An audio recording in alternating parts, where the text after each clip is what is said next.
I was going to ask you a question. I thought you had a question. I do have a question. You want my advice? Yes, I do. Okay. I'm not really a good singer, but sometimes actors have to sing. Okay. So what advice would you give to someone with a bad voice who has to sing? Well, The first advice would be don't sing. don't sing.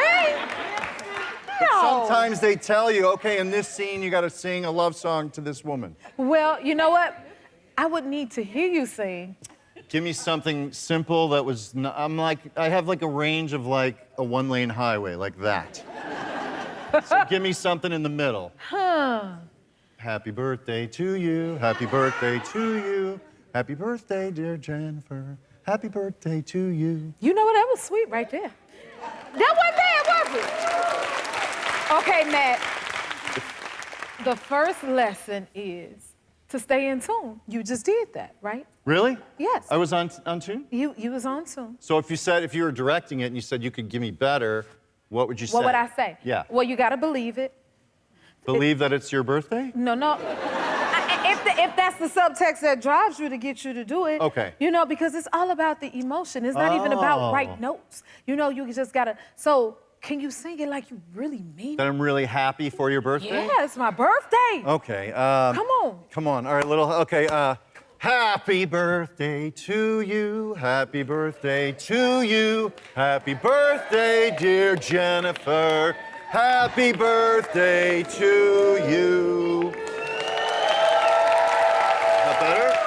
I like the better? first one better, Matt. It was better, see?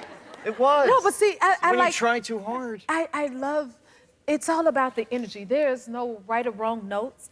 I tell people this all the time.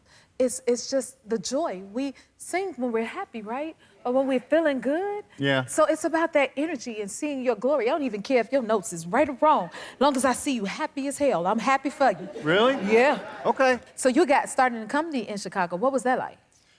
Chicago's a great city for being poor and doing what you love. And there's an audience that supports comedy, so it's a great city. And I got into Second City, and I was able to do pranks and make a living. But I started in psychology. I was going to be a psychologist. Really? Yeah, so I was doing psychology during the day, taking grad school, and then at night I was doing comedy shows and drinking too much. And then I would have to go to work in the morning and pretend I was an adult. So eventually I realized that I was better at comedy because the stakes in psychology are too high.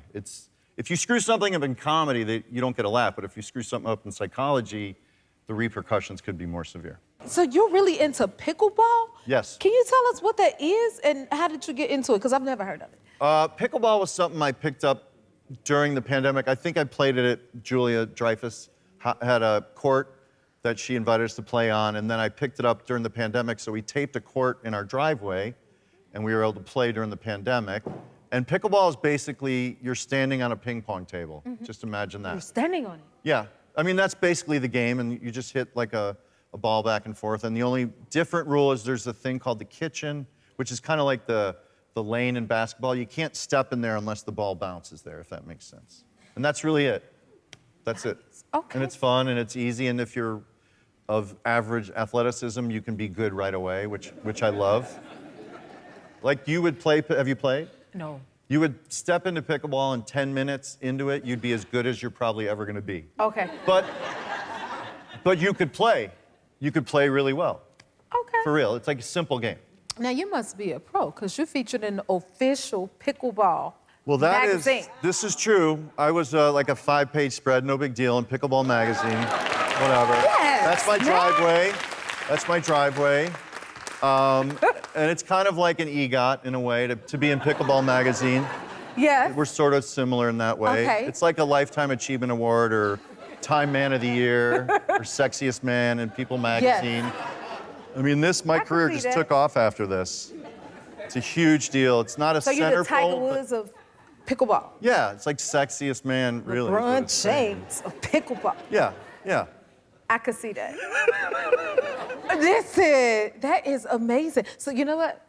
This is called the House of Plentifulness. And since you love some pickleball, we got you a little something. For real? Yes, we did. Oh my God, you're We giving me a celebrate car? everything. You're giving me a car. No, I'm not giving you a car, but I got Oh, you for real? some pickleball paddles, and maybe you could teach me how to play, and I could add it to my EGOT. If you like this video, smash that like button and subscribe to the Jennifer Hudson Show YouTube channel. Check your local listings or visit JenniferHudsonShow.com to see when you can watch full episodes in your area. And don't forget to sign up for the newsletter.